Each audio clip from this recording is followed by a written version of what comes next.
Hi friends, నిజాయితీగా ఉండేవారికి దేవుడు ఎప్పుడు అన్యాయం చేయరు అంటారు కదా. ఈ కథ వింటే అది నిజమే అనిపిస్తుందండి. ఒక సాధారణ వ్యక్తి అండి, తనకి ఒక కూలి పని చేసుకునే వ్యక్తి, పెళ్ళై 20 సంవత్సరాలు అవుతుందండి. అతనికి అంటే ఇది ఇప్పటి మాట కాదు, 1997లో తన డైలీ కూలీ వచ్చేసి 25 రూపాయలండి. తనకి ఫస్ట్ ఒక పాప పుడుతుంది. పాప పుట్టాక వాళ్ళ వైఫ్కి పెద్ద జబ్బు చేస్తుంది. ఆ జబ్బు పోవాలంటే 2 లక్షలు ఖర్చు అవుతాయని చెప్తారండి. ఆపరేషన్ చేయాలి, ఆపరేషన్ చేస్తేనే మీ వైఫ్కి తగ్గుతుంది, లేదు అంటే చాలా కష్టం అని చెప్తారు. తనకి ఏం చేయాలో అర్థం కాదు. తన డైలీ కూలీ ఆ ఖర్చులకు మాత్రమే సరిపోయేదండి.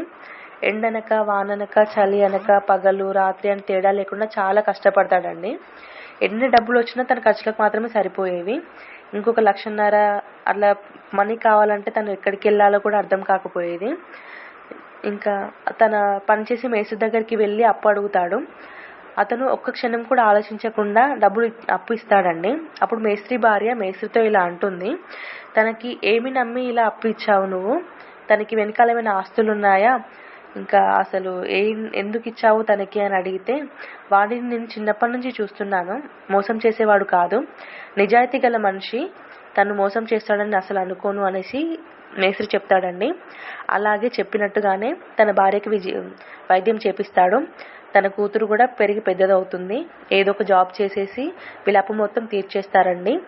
అలాగే నిజాయితీ ఉన్నవారికి దేవుడు ఎప్పుడు అన్యాయం చేయడండి, ఏదో ఒక రూపంలో సహాయం చేస్తూనే ఉంటాడు. ఈ వీడియో కనుక మీకు నచ్చినట్లయితే ప్లీజ్ సబ్స్క్రైబ్ చేసుకోండి. థ్యాంక్ యూ సో మచ్ అండి.